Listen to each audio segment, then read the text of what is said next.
Hello प्यारे बच्चों, welcome back to my channel Chanderi tuition classes में आपका बहुत बहुत स्वागत और वेलकम है।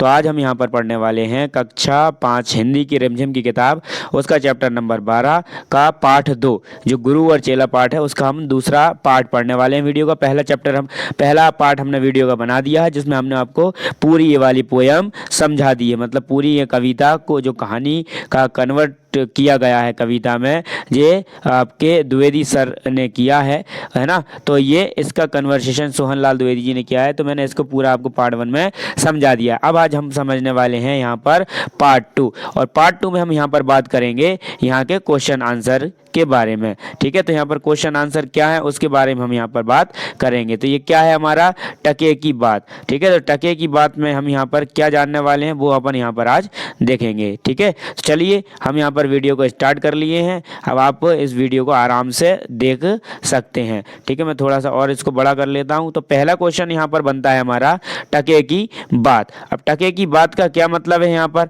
तो टका ये कहना चाह रहा है कि टका पुराने ज़माने का सिक्का था। क्या था? पुराने ज़माने का सिक्का था टका। ठीक है, अब ये कहाँ इस्तेमाल होता था? तो टका अगर आजकल सब चीज़ों का रुपयों का मतलब 1 रुपया किलो मिलने लगे हैं, तो उसमें किस तरह के फ़ायदे और नुकसान होंगे। कहना क्या चाह रहा है ये कि टका पुराने ज़माने का सिक्का था, अगर आजकल सब चीज़ें 1 रुपये किलो, मतलब कि 1 रुपये की 1 केजी है ना, 1 किलो आ जाए कोई सी भी चीज़ अगर आ जाएगी ना 1 रुपये में, तो मिलने लगे, तो उससे किस तरह के फ़ायदे और नुकसान होंगे, क्या उससे हमें बेनिफिट होगा और क्या नुकसान होगा, तो हमें ये बताना है। तो आप उत्तर में लिख सकते हैं इसमें कि फ़ायदा क्या होगा इसमें, तो गरीबों को भी सब चीज़ें खरीदने का मौका मिलेगा और अमीर गरीब का भेद खत्म हो जाएगा। पहला तो फायदा ये होगा अगर सब 1 रुपये में मिलने लगे। तो नुकसान क्या होगा, बाजार मंदा पड़ता जाएगा, देश की अर्थव्यवस्था मतलब लाचार हो जाएगी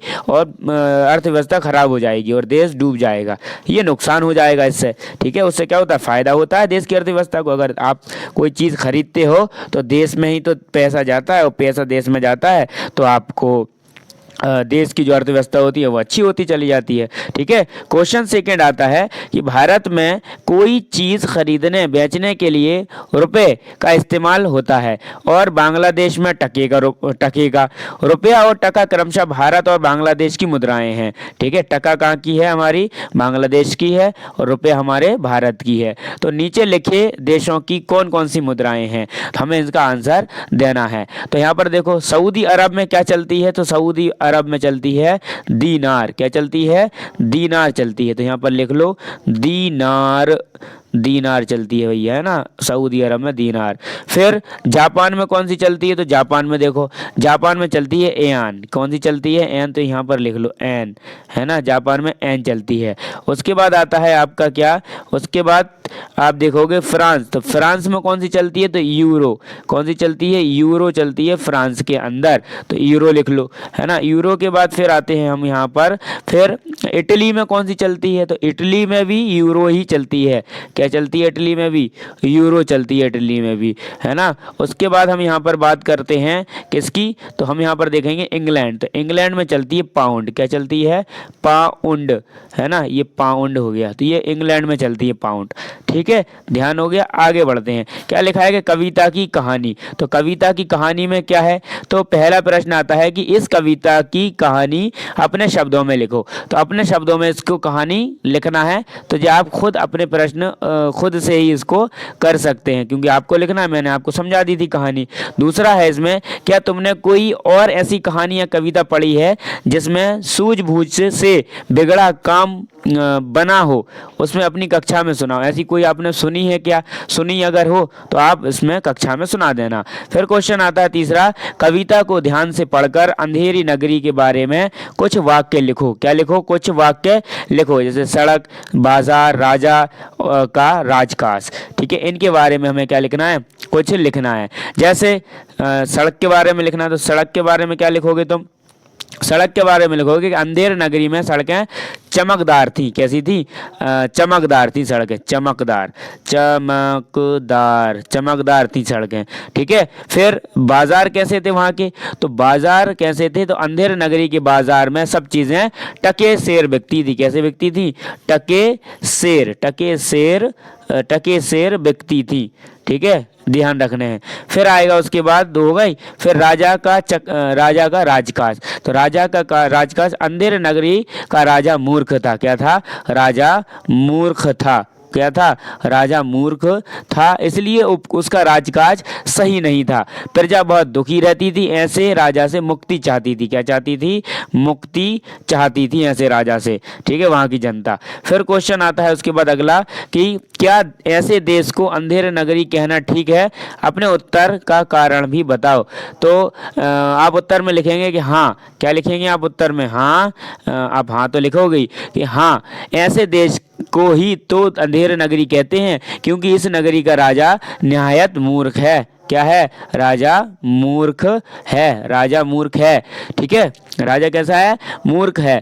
उसे यह भी पता नहीं है कि सही क्या है, गलत क्या है, किसे सजा चाहिए, किसे शाबाशी देनी चाहिए, उसे राज में प्रजा काफ़ी दुखी रहती थी। ठीक है, क्या रहती थी? जनता दुखी रहती थी, उससे मुक्ति चाहती थी। क्या चाहती थी? उससे मुक्ति चाहती थी कि इससे मुक्ति मिल जाए। ठीक है, बस क्या मिल जाए? मुक्ति मिल जाए। फिर क्वेश्चन आता है कविता की बात। तो कविता की बात में क्या है? देखो यहाँ पर जरा, तो लिखा है पहला प्रश्न कि प्रजा खुश हुई जब मरा मूर्ख राजा। अब इसमें से चार ऑप्शन में से कौन सा ऑप्शन सही है? तो आप देंगे उसमें कि का सही है कि अंधेर नगरी की प्रजा राजा के मरने पर खुश क्यों हुई। अच्छा, इसमें अलग अलग क्वेश्चन है। ठीक है, तो यहाँ पर ये पहला क्वेश्चन है कि अंधेर नगरी की प्रजा राजा के मरने पर खुश क्यों हुई। तो आप उत्तर में लिखेंगे कि मूर्ख को कोई नहीं चाहता, क्योंकि वह हमेशा लोगों की परेशानी का कारण बनता है। अंधेर नगरी की प्रजा राजा के मरने पर इसलिए खुश हुई क्योंकि वह मूर्ख था। वो क्या था? वो मूर्ख था। ठीक है, वो मूर्ख था। वह मूर्ख था। उसके मरने से उनकी वर्षों की तमन्ना पूरी हुई। वे राजा की मूर्खतापूर्ण शासन व्यवस्था से बड़े दुखी थे। अब उनके दुख का अंत हो गया। क्या हो गया था? दुख का अंत हो गया था। दूसरा क्वेश्चन आता है कि यदि वे राजा से परेशान थे तो उन्होंने उसे खुद ही क्यों नहीं हटाया। ठीक है, क्यों नहीं हटाया? आपस में चर्चा करो, उसे क्यों नहीं हटा दिया अगर परेशान थे तो उत्तर आएगा इसमें कि उन्होंने ऐसा राजा को खुद इसलिए नहीं हटाया क्योंकि यह काम आसान नहीं था। इस काम को सफलतापूर्वक करने के लिए उन्हें किसी योग्य व्यक्ति के नेतृत्व में एकजुट होना पड़ता।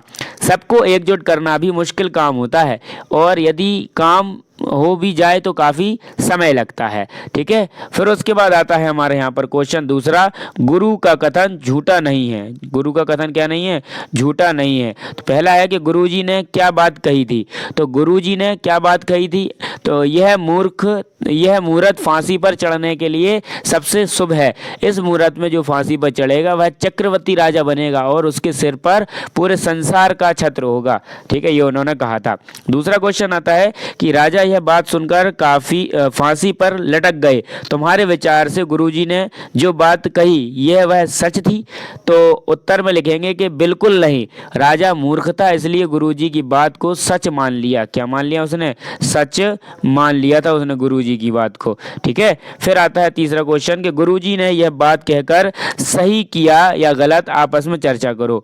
तो आप इसमें उत्तर लिखेंगे कि बिल्कुल सही किया। ऐसा करके उन्होंने न केवल अपने निर्दोष चेले को बचाया बल्कि उस नगरी की सारी प्रजा को भी बचा लिया। प्रजा ऐसे मूर्ख राजा से मुक्ति चाहती थी, उनकी इच्छा गुरुजी ने पूरी की। क्या की? गुरुजी ने उनकी इच्छा को पूरा कर दिया।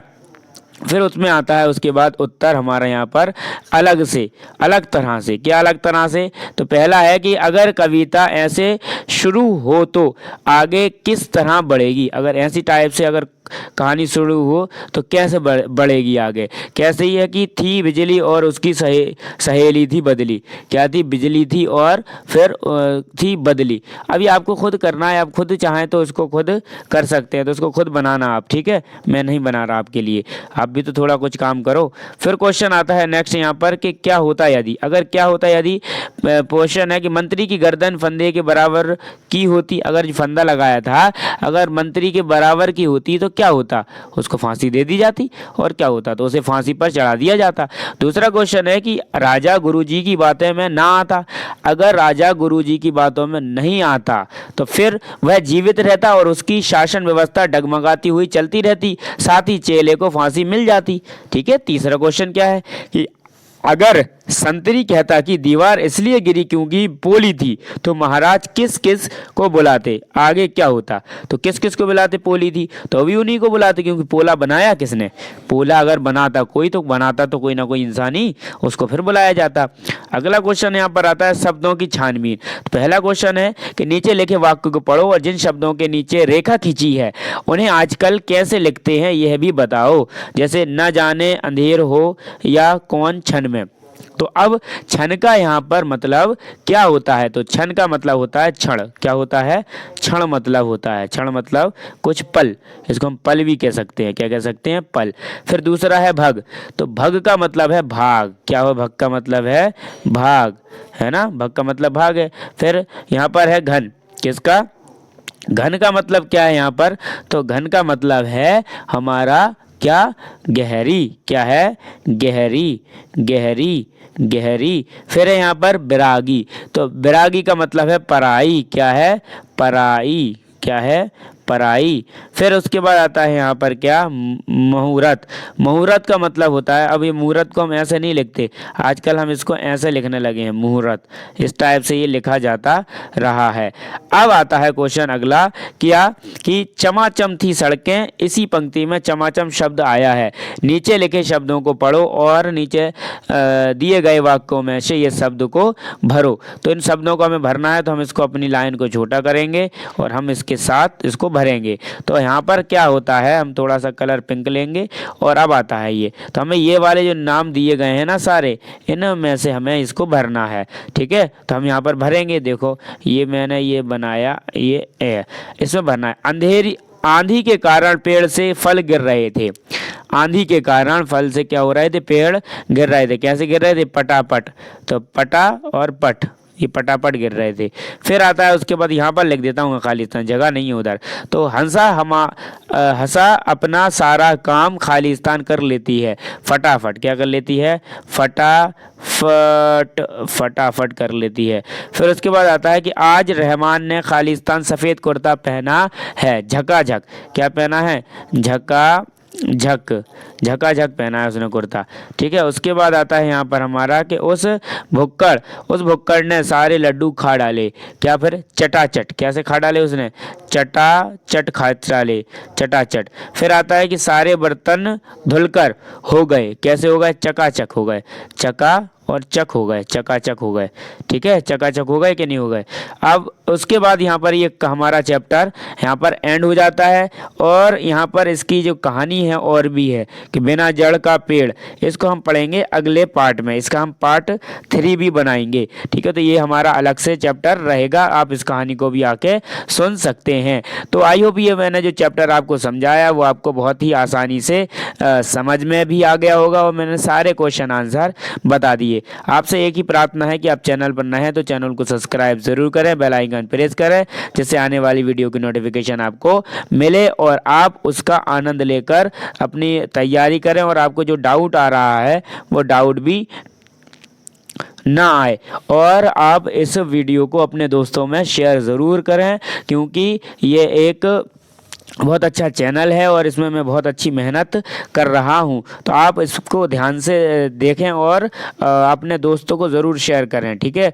और अपने अगर आपका कोई ग्रुप है तो आप उसमें भी इस वीडियो की लिंक को डाल सकते हैं। थैंक्स फॉर वॉचिंग, मिलते हैं नेक्स्ट वीडियो में।